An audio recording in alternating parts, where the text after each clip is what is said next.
it blew the oil cooler. Yep. Because he had an oil cooler fitted actually as well. Yep. So I've put an oil filter. There's a Z9. I've showed you the Z9 oil filter. I actually fitted that housing. I've re-plumbed it. That's inside that's under the bunk there. Under the batteries. And that's there was no way to get the oil out of the engine. Oh, that's what it is. Yeah, so that's to get the oil out of the engine. Yeah, right. Oh, that's cool. Yeah. Shit, right. So tell me about this here, this deal. It's an anti-siphon valve. Anti-siphon valve. Yeah. It's got to sit above the water line. And it basically means that if there's a leak in the water system between the pump and the outlet, it won't sink the boat. Okay. Yeah. Yep. All right. Unfortunately, they come. I think they're weird because I thought they were a genius move, and I thought, oh yeah, that's great, and then I couldn't explain why I didn't just draw air in, and because it's fitted after the pump, after the water pump, and I would have thought the water pump would be the critical point of failure of a vessel. If you leave water on, then that's going to eventually the water pump seal is going to break. Because I don't know if you haven't done much mechanics. No.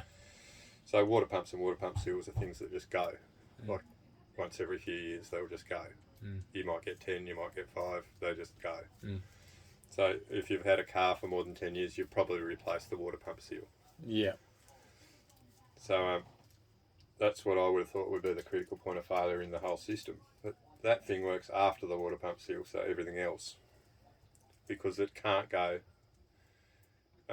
It can't go before the water pump because otherwise the water pump draws air. Yeah. Okay. That's how it was explained to me anyway. But it apparently, people fit them because apparently water leaks after that water pump sink boats. Same with the toilet valve. I noticed when you went to the toilet you didn't shut the valves off. No. Yeah, toilets sink boats. Yeah. Yeah, so, but I left them as I found them. Yeah, no, that's because I said it's ready to flush. Oh. Yeah, every time you leave the toilet you shut both valves off. Yeah. Yeah, always shut the Seacocks off. Yeah. Whenever you leave them. Yeah. Yeah, the ones that you can leave open, you can leave that one open. No, I'll shut the bastards. Yeah. There's one here. This is one I haven't shown you. So when they're 90 degrees of the line, they're Check this one out. This is another great invention of Ashka. This used to go solidly all the way through. Yep. This bench. Yep. So you could never do this. You could never lift that up. Yep. So you could never vent it, and you could never do that. Can't even see it anyway. Oh, there and now I can.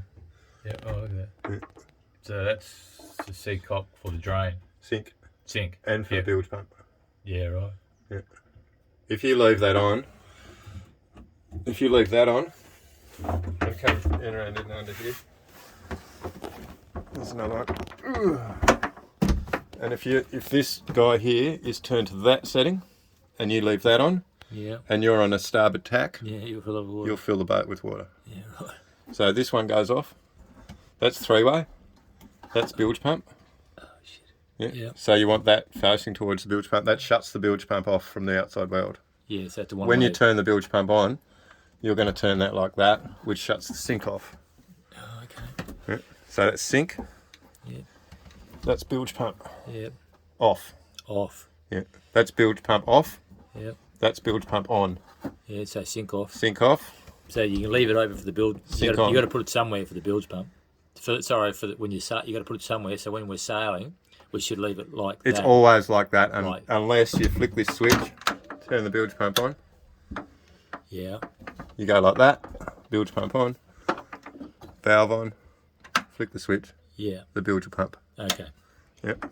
Oh, I see. So the main one you should turn off is that one on the one over there. I'd just leave that one off because you always want to use the sink. So I'd leave that switched off Yeah. and I'll leave that one on all the time when we're on board. Yeah.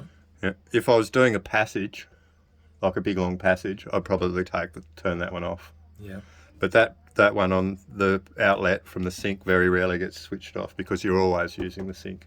Yeah. That isolates the bilge pump. Right.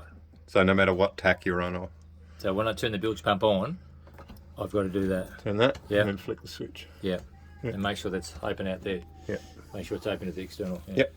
And the bilger pump. So there's 2. Yeah.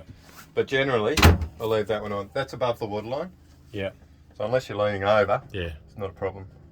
But that's the second time we sunk the boat. Was that. We'd already dealt with that one and filled the boat up. And then we're coming towards Eden. Starboard tack all night. No worries, not a worry in the world. What's that noise I can hear, Ori? It feels like water running. And it was water running. It was the shaft of the engine turning in the water. Up to the boards again. Let's go, what the fuck? So it turned out that I had that valve there. I had it here in the middle. That goes, yeah, right. That means both on. Neutral, yeah, right. So all the sink water was going into the bilge. Yeah. Also all the outside water was going into the bilge. Yeah. And the boat filled up with water. Yeah. So you always have that one on. So, It's also, no, I took the one valve off that one.